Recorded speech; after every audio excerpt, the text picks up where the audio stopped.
We continue talking Browns on Sports4CLE. Let's head back to the voicemail of Truth and Reason.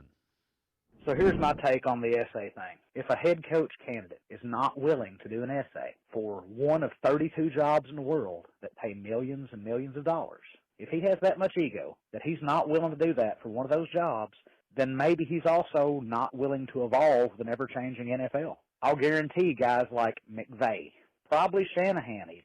Jim Schwartz, I'll guarantee, is open to essays. He is more analytics-driven than most of you guys understand, or seems to be. He seems like a fast learner. I mean, I'd love him for the head coach. But I'm just saying, you're going to have to be able to move and adapt. And if you think you know everything already, then you become obsolete. When you're done learning, you're done.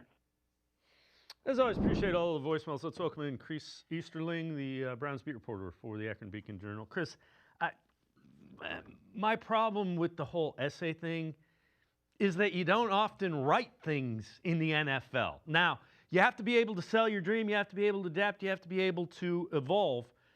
But you have to be able to have the presence to get people to believe your ideas. And writing doesn't come into it. It just doesn't. What are your thoughts about some of the wild? And the other thing is, I get the 32 teams and millions of dollars. But if you're the only one doing it, people are going to look at it and go, why? I'm curious. I sort of would like to know a little more details on this. And that's why, that's something I'm curious to see.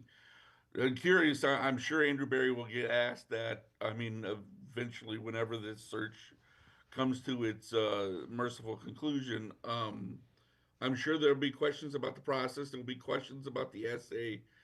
And I'm sure he won't give explicit details, but maybe he can clarify a little bit about what these essays are. You know, it's not, hey, explain what the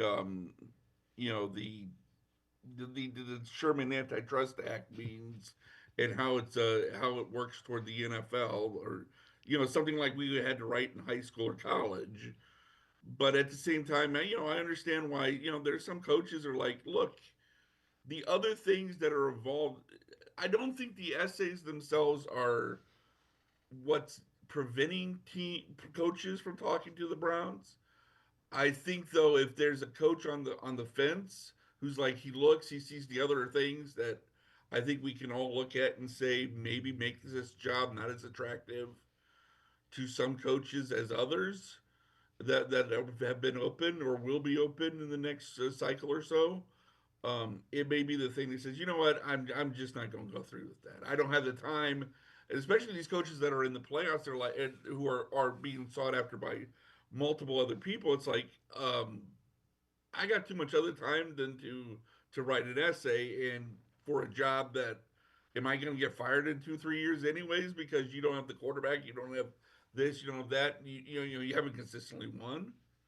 So I is it much to do about nothing? No, but is it sort of?